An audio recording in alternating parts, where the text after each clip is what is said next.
మిత్రులందరికీ స్వాగతం. నా పేరు పద్మావతి. స్టోరీ హబ్లో ఇవాళ మనం వినబోయే కథ తెలివి. ఒక మంచి నీతి కథను వినేద్దామండి. ఓ గ్రామంలో ఒక జమీందారు ఉండేవాడు. అతడి పేరు రామరాజు. అతడి భార్య పేరు రాజమ్మ. రామరాజుకు పెద్ద ఇల్లు ఉంది. ఆ ఇంటి చుట్టూ మొక్కలతోనూ చెట్లతోనూ ఎంతో అందంగా ఉండేది. అతడింట్లో చాలామంది కూలీలు పనిచేస్తూ ఉండేవారు.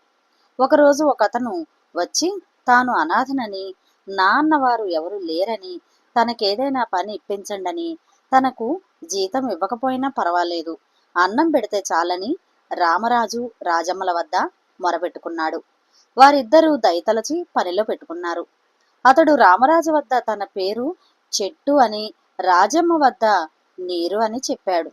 ఓ రోజు అతను జమీందారింట్లో డబ్బు దొంగతనం చేస్తూ ఉండగా రాజమ్మ చూసింది. ఆమె పరుగు పరుగున వెళ్ళి భయంగా తన భర్తతో, ఏమండి, నీరు డబ్బు దొంగిలిస్తున్నాడండి అని చెప్పింది. అప్పుడు రామరాజు, నీకేమైనా పిచ్చా?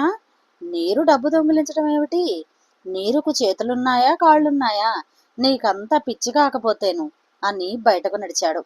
అప్పుడు రాజమ్మ, అదేనండి, మన ఇంట్లో క్రొత్తగా చేరిన వ్యక్తి డబ్బు దొంగిలించి పారిపోతున్నాడండి, వాణ్ణి పట్టుకోండి అని అన్నది.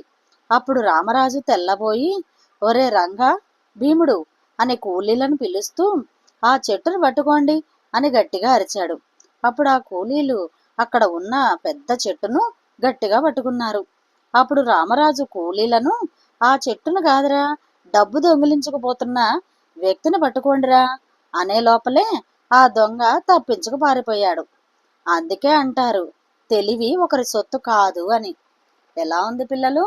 ఈ కథ కనుక నచ్చినట్టయితే షేర్ చేసి, లైక్ చేసి, సబ్స్క్రైబ్ చేసుకోండి. మరొక మంచి కథలో మళ్ళీ కలుస్తాను.